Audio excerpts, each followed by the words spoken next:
So hello and welcome to my YouTube channel a step ahead. और मैं हूँ आपकी टीचर सृष्टि और आज मैं आपको पढ़ाने जा रही हूँ क्लास 11th का chapter law of motion physics का।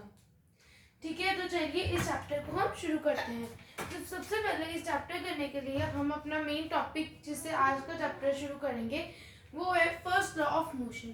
तो बच्चा मोशन के ना 3 लॉज होते हैं, तो आज मैं आपको ना सबसे पहले पहला लॉ ऑफ मोशन करवाने वाली हूँ। ये तीनों के तीनों लॉज न्यूटन ने बनाए थे, इसलिए इनको न्यूटनियन लॉज भी कहा जा सकता है। तो चलिए इन्हें शुरू करते हैं। तो पहला law, so first law of motion,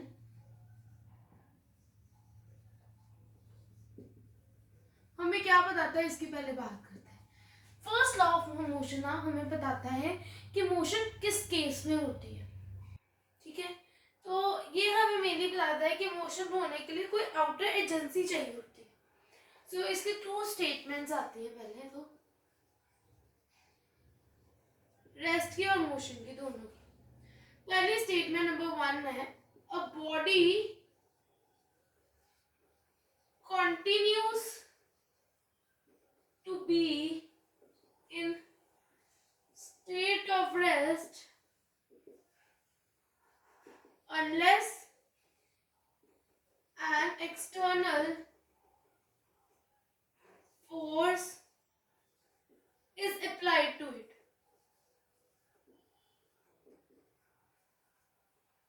ठीक है, इसका ना पहले मैं आपको एक चीज समझा देती हूँ। मान लो एक बुक है, this is a book and this is lying on the ground. ठीक है, और ये ग्राउंड में पड़ी है। इसमें ना 2 चीजें लगती है बच्चा, पहले ठीक है हम वो समझते हैं। एक W लगता है नीचे और R लगता है ऊपर। अब ये W और R क्या है, इनके बारे में हम बात करेंगे। ठीक है, W ना वेट ऑफ बुक है, so it is weight of the book, और ये है रिजल्टेंट। अगर बच्चा नीचे बुक पड़ी है तो उसके अंदर ऊपर कौन सी फोर्स लग रही है, ऑब्वियसली फोर्स ऑफ ग्रेविटेशन लग रही है। ठीक है, तो उसका वेट और रिजल्टेंट दोनों हिलेगा ही नहीं। Therefore, the net result will be zero. Therefore, body continues to be in state of rest. वो रेस्ट पे ही रहेगी इस कारण।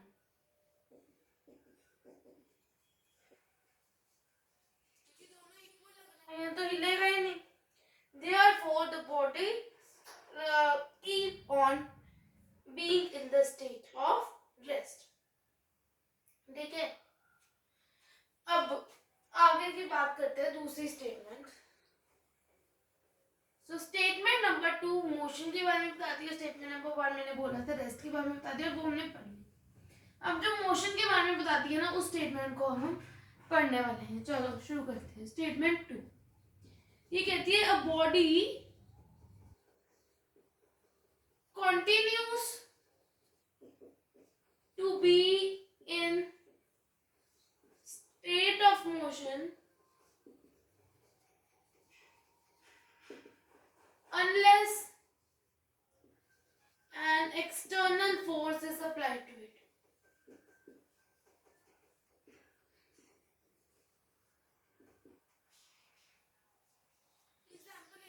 बाइक है वो मूव करती रहेगी जब तक हम उसे ब्रेक्स अप्लाई नहीं करते उसे स्टॉप करने के। ठीक है, या फिर अगर बॉल है वो रॉन्ग कर रहा है, बॉल रुकेगा नहीं। वो रुकता क्यों है, वो रुकता है फ्रिक्शन के कारण, और फ्रिक्शन भी तो एक एक्सटर्नल फोर्स ही है जो उसको रोक रही है। अगर हम यूनिवर्स में या कहीं पे भी बाहर स्पेस में कोई भी चीज बॉल कहीं फेंक देते हैं, it continues to be revolving, और वो हमेशा चलता रहेगा, रुकेगा नहीं कभी, क्योंकि उसके पास कोई फोर्स नहीं है, ना फोर्स ऑफ ग्रेविटेशन ना फोर्स ऑफ फ्रिक्शन। इसलिए हमेशा एक्सटर्नल फोर्स चाहिए होती है to stop a body from the movement. ठीक है, फ्रॉम द मोशन। आपको पता हमने इनर्शिया की पिछले वीडियो में भी डिफाइन यही की थी। Inertia is inability of the body to change itself its state of rest or motion. और ये भी तो इनएबिलिटी है बॉडी की, वो अपने आप स्टेट ऑफ रेस्ट भी नहीं चेंज कर सकती, स्टेट ऑफ मोशन भी नहीं कर सकती। सो इससे मैं एक चीज तो कह सकती हूँ, first law of motion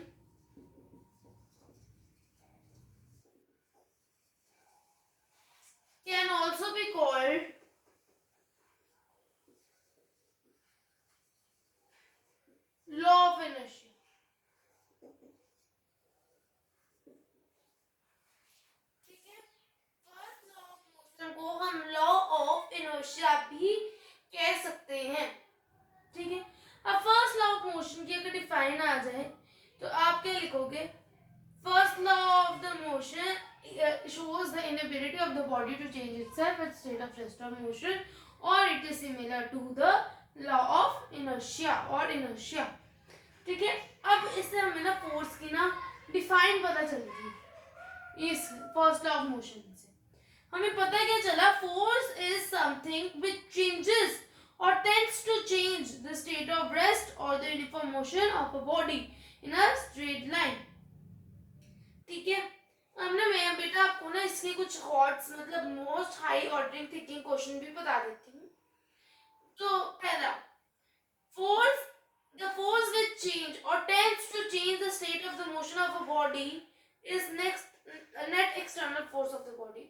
simple बात है बेटा, फोर्स जो बॉडी की स्टेट ऑफ रेस्ट और मोशन चेंज करिए वो कोई एक्सटर्नल फोर्स है, वही बात है, वे अलग से आ सकते हैं। दूसरी, motion of a body with the constant velocity occur even in the absence of force.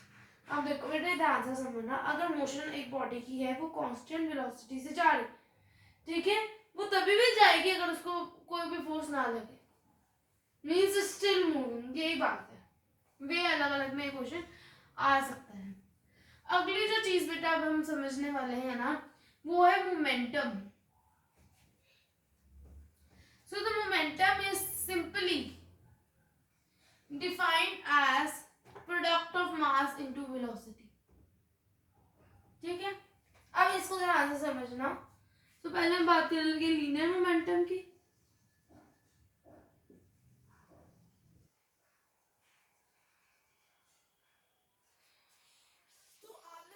Suppose करो, पहले हम केस लेते हैं, केस, ठीक है। Now suppose there are two body,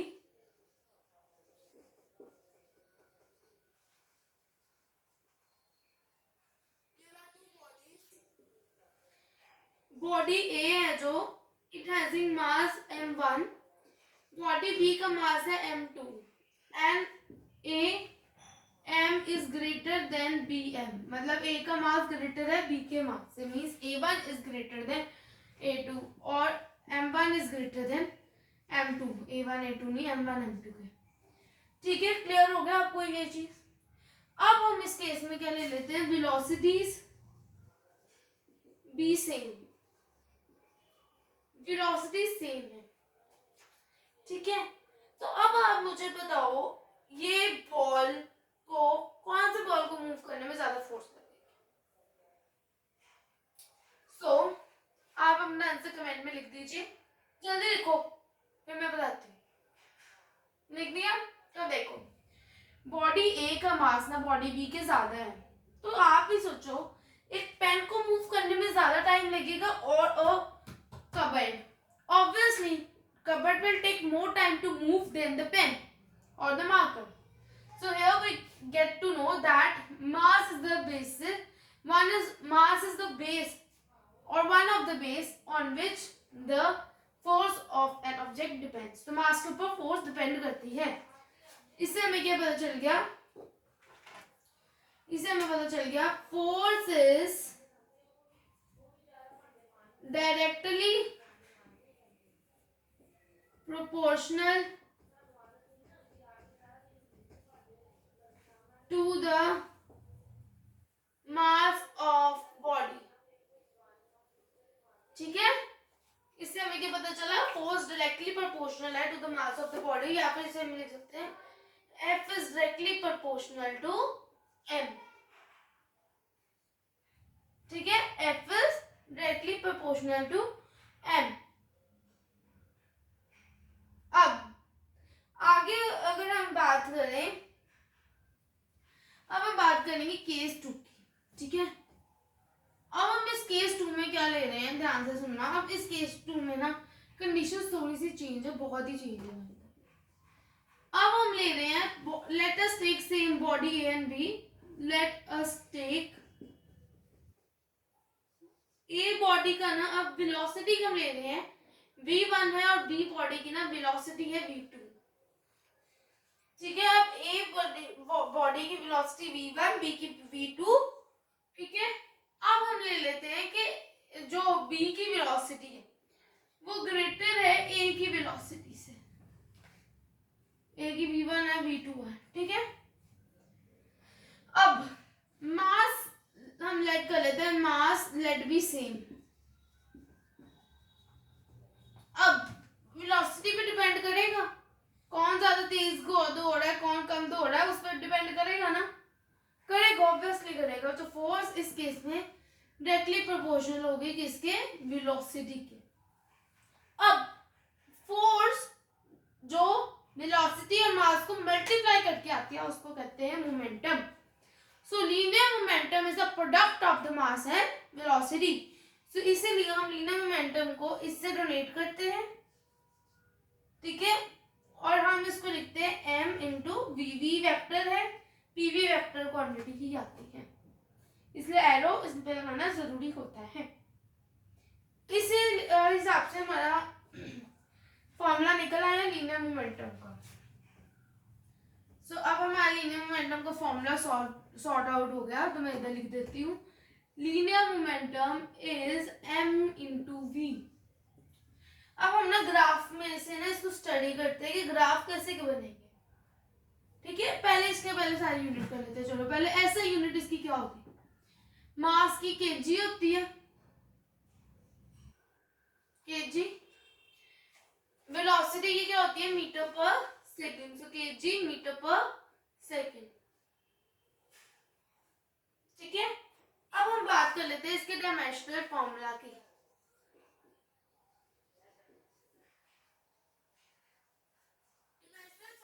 देखो पहले m है, मास का डायमेंशनल फॉर्मूला mLT गिनते हैं ना, ठीक है। मास है इसमें तो m है, l लेंथ नहीं है इसमें तो l नहीं है, सॉरी l भी है, mLT है। अब कैसे देखो, kg मास है, m l है और s -1 क्योंकि पर सेकेंड है, या फिर आप इसको ऐसे भी लिख सकते थे। तो kg से मास है, ठीक है, मीटर से लेंथ हो गई और पर सेकंड से सेकंड आ गया -1। अब ना हम इसके ग्राफ स्टडी करते हैं डिफरेंट कंडीशंस, ठीक है। अब पहला ग्राफ आएगा if p is directly proportional to velocity. पहले वेलोसिटी ले लेते हैं।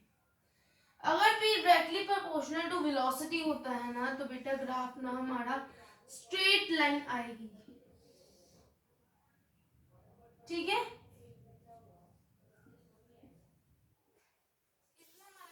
हमारा मास निकलेगा और मास भी क्या होगा, इस केस में मास कांस्टेंट होगा। अब सेकेंड केस ले ले, if m is directly proportional to p,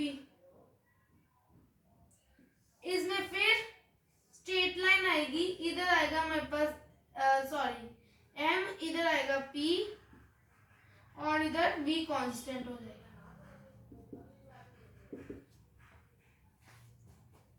ठीक है।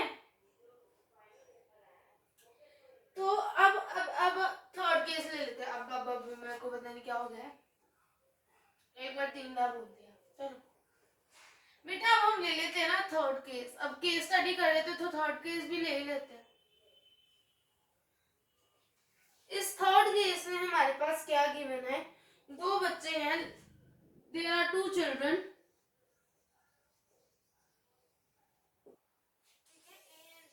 दोनों का मास m है, दोनों की सॉरी a की वेलोसिटी m1 है, v1 है और b की वेलोसिटी v2 है, ठीक है। और v1 is greater then v2। अब देखो 2 चिल्ड्रन है a और b, a और b दोनों का मास क्या है, सेम है m। a की वेलोसिटी v1 है, b की v2 है, एंड हमें गिवन है v1 is greater then v2। अगर हम हमें इन दोनों की निकाले प्रोपोर्शनैलिटी, डिवाइड करें दोनों, ठीक है। अब देखो p1 ओवर p2 करेंगे, फिर p1 कितना है, मतलब a का मोमेंटम mv1 और P2 को कितना है mv2, mm कट गया, v1 over v2 आया, ठीक है, v1 over v2 आया। as we know v1 is greater than v2, therefore p1 will be also greater than p2। Clear हुआ है कैसे है, समझा गया ना। अब इससे हमें पता क्या चला कि लीनियर मोमेंटम ए का ग्रेटर होगा लीनियर मोमेंटम बी से। अब सेकंड केस ले लेते हैं, फॉर अ कांस्टेंट वेलोसिटी। अब हमारी वेलोसिटी सेम लेंगे और मास को हम डिफरेंट करेंगे। इसकी वेलोसिटी हम v1 ही लेते हैं, सॉरी इसकी दोनों की वेलोसिटी v आ जाती है, इसका मास m1, इसका मास m2, और हम इसको लिख सकते हैं m1v m2v। अब m1 is greater then m2, इसकी भी हम प्रोपोर्शनैलिटी निकाल लेते हैं, तो p1 निकाल लेंगे और p2 निकाल लेंगे। p1 हो गया vm1, ये हो गया vm2, दोनों फिर कट गए तो आ गया m1 over m2, ठीक है। अब as m1 is greater than m2, therefore p1 is also greater than p2। Clear हो गया स्टेटमेंट। अब बेटा थर्ड केस लेंगे, if linear momentum of the body is constant. अगर लीनियर मोमेंटम ही कांस्टेंट है, ठीक है, देखो बेटा, if the linear momentum of the body is constant,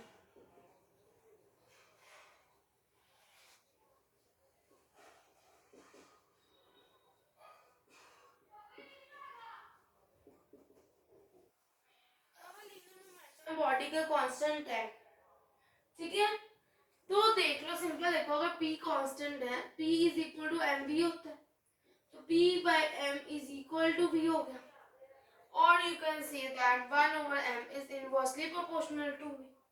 तो ये बताया है, इस केस में हमें यही पता चलेगा। तो आज की वीडियो के लिए बस इतना ही। आज हमने किया Newton's first law of the motion and we also did today the topic of linear momentum. मैंने कुछ केसेस कराए, कुछ समझाया भी। मैंने आपसे बोला था कि मैं पिछले वीडियो में कि मैं आपसे कुछ क्वेश्चंस पूछूंगी इस टॉपिक के रिलेटेड। अगर आपने पिछले वीडियो देखी है तो और आपको अगर टॉपिक समझ आया है तो आप ये जो इस वीडियो में मैं क्वेश्चन पूछूंगी उसके आंसर आराम से दे सको। पहला जो आपने अभी कमेंट सेक्शन में लिखना है और मैं उसको चेक करके आपको रिप्लाई कर दूंगी। तो आपने पहले लिखना है क्वेश्चन का आंसर, डिफाइन इनर्शिया। तो आपको इनर्शिया डिफाइन करना है। सेकंड क्वेश्चन का आंसर आता है एक्सप्लेन 3 टाइप्स ऑफ इनर्शिया, जो मैंने आपको समझाए थे, याद है तो लिखना। तो बस इतना ही आज के लिए। और अगर आपको वीडियो थोड़ी हेल्पफुल लगी हो थोड़ी सी भी, तो इसको लाइक करिएगा, शेयर करिएगा और सब्सक्राइब कर दीजिएगा। बेल आइकन जरूर प्रेस करिएगा ताकि अगली वीडियो मेरी जब भी आए तो आपको उसकी नोटिफिकेशन मिल जाए। So thank you.